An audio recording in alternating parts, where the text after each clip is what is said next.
Welcome back, learner buddies. Hello. Today we are going to discuss a very new topic, that is energy transfer in an ecosystem. First of all, if you haven't watched my previous video that was related to the ecosystem only, that mainly concern about the ecosystem and its type and how it was interconnected. If you haven't watched that video till now, then just pause that video here and watch the first video and then came to this video. At that moment you will understand better. That's why I'm asking for that thing. So here today's topic is energy transfer in an ecosystem. Here we are going to discuss about that how energy in the ecosystem can be tracked back to the sun from the sun also. So let's deep dive into the topic here. Just buckle up your seats and here present mentally and physically both. We are going to discuss about this thing in that particular class. So what is the lesson outline? Food chain versus food web, producers versus consumer, and the energy pyramids also. So let's deep dive into the topic first.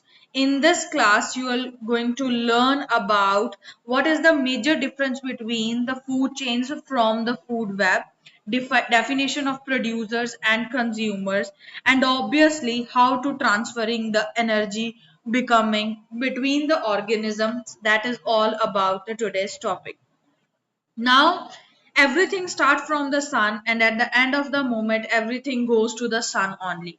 What is the power of the sun? The first very subtopic of this main topic is the sun is a source of most energy on the earth, and all processes including photosynthesis, which is the most crucial yet important topic and also very important process in this whole world, start from the power of the sun. Here, what is the sun's role in food chains and food webs? We are going to discuss about it. But before that, you have to understand this thing. All the processes on the planet can be traced back to the heat and light it radiates that comes from the sun only. So now we have to discuss about that. What is the major difference between the food chain and the food web? Food chain basically show the feeding relationship between the organism, which start from only producer and end up with the scavengers. We also know that that's predators that are only consumers. And if I talk about the food web actually consists of several food chain in a single ecosystem. How producer depends upon the consumer, consumer depends upon the again producers, then one consumer depend upon other consumer, one consumer somehow depend upon the third consumer. This is whole about the food web. Her food web consists of several food chains in a single ecosystem, which is a major difference between the food chain and the food web. Food chain is only a relationship between a producer and the end of the consumer. And food web, that means it consists of the several food chains it consists of. This is the only major difference between the food chain and the food web. Now one by one we have to also discuss that thing particular. First is the food chain. Basically, food chain start from the producer, and producer in this whole world are only green plants. Green plants are only producer in this whole world, so that's why they act as a producer. In the presence of the sunlight only, they actually undergo the process of photosynthesis and they produce food itself, and they produce food in the presence of the stomata and the chlorophyll. That's very important. In the presence of the sun, grass and the green plants are behaving like as a producer, and afterward consumer takes place. Here you can see also before doing anything, just by the light of the sun, green grass actually produce a particular food which goes to the caterpillar, that is consumer one, then goes to the squirrel who eats caterpillar. Squirrel act as a consumer too, and then squirrel is eaten by eagle, that is known as scavenger, and predators as well. So all these caterpillar, squirrel, and eagle are acting as consumer, and only grass acts as a producer. So this is all about the thing, and there her arrows actually represent the transfer of energy, which transfer from the grass to caterpillar, caterpillar to squirrel, and squirrel to eagle. Definitely this is all about the food chain. Now we are going to discuss about the food web. Food web, you can also see there.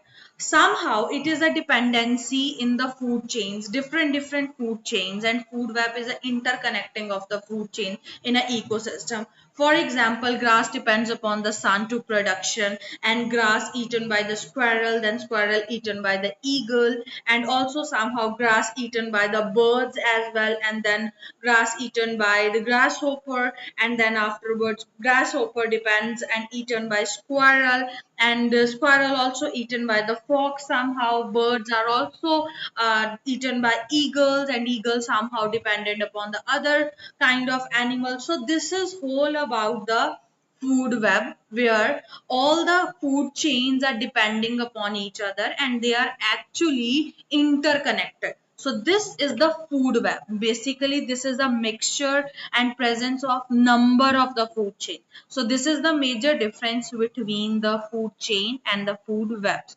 Now come to the point that what is the difference between a producers and consumers. I already mentioned that green plants are act as producer which produce their own food through the photosynthesis, and for the photosynthesis, plants, grass and algae all only need the photosynthesis process. In the presence of the sun, they produce their own food in the presence of chlorophyll, which is a green pigment which helps and just to form the photosynthesis process. So this is producers. If we talk about the consumer are the animals or the system in the ecosystem that obtain their energy from eating the plants or other animals. So they can be a carnivorous, herbivorous, omnivorous. Herbivorous that only depends green plants, carnivorous that eat only meat or other animals, omnivorous which can eat either plant or other animals as well, example bear or crow or dog. So these is a major difference between a producers and consumer. So you have to understand about this basic importance of that. Did you know that I already mentioned in that previous page of that particular video that there is a green pigment which is known as chlorophyll that supports which photosynthesis process in the it is actually its main role is to absorb the sunlight and convert into the chemical reaction, and that chemical reaction support the photosynthesis process. So the plants actually do photosynthesis only due to the presence of the chlorophyll, which is a green pigment, which is a green component that is present on the leaves of the plants. That's why only green plants support photosynthesis. That's why only green plants known as producer of the world. So this is the major and bonus point of this video. Let's come forward other things. Now we are going forward to the energy transfer. Don't be worried about this thing. We are not going to deep dive into this energy, but you have to only understand about one thing, which is basically only 10% energy is consumed from one pyramid structure to another pyramid structure. For example, energy loss from the starting. Just take an example from the primary producer where energy is 100%. Then come forward to the primary consumer. Then energy comes into 10%. That means 10% of energy has already been consumed, lost, energy lost at every step as a heat only, definitely, because everything is possible in the form of sun energy as well. So basically the available energy decreases as the level of this particular pyramid increases, and that energy decomposes. So this is basically a graphical representation of the energy consumption, and here at the bottom of the pyramid there is a primary producer written as they are basically producers.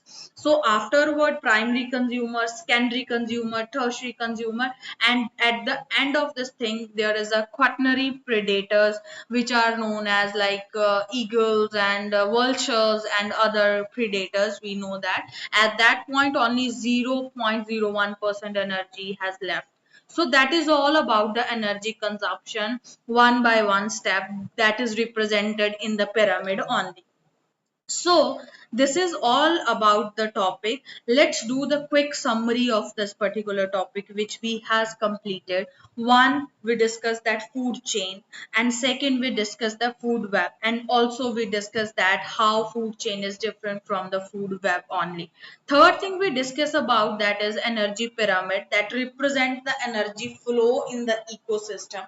That means you can see here the producer have the maximum energy in this whole world. The producers have maximum energy. If you take it as a pyramid structure as well, producer has the 100% energy, and when it comes to the part of the predators, which is the quaternary consumer, they have the minimum energy in the pyramid representation as well. So this is all about the things that we has already studied. Now this topic has done here. Thank you so much for listening me all these things. If you have any questions related to the ecosystem and the energy pyramid, just let me know in the comment section. I'll be happy to solve all the queries that you have. Definitely, that's all about today's topic, and it is one of the very important topic in the biology and environmental science. You have to understand about it, and there were a pigmentation part, like a green pigment part, that was a chlorophyll, that was a bonus point. So you have to understand all the topic one by one, obviously, and you have to find accountable partner, as I already mentioned lots of time, and discuss all these new things to your friend, your best friend, so he can also know the things that you already knew. So that's all about the today's topic. I hope you enjoyed the topic and learned new things that I mentioned today. We will meet soon with very interesting and next topic that I'm going to discuss about it. We will meet soon in the next video. Up to that time, happy learning. That's all. Bye.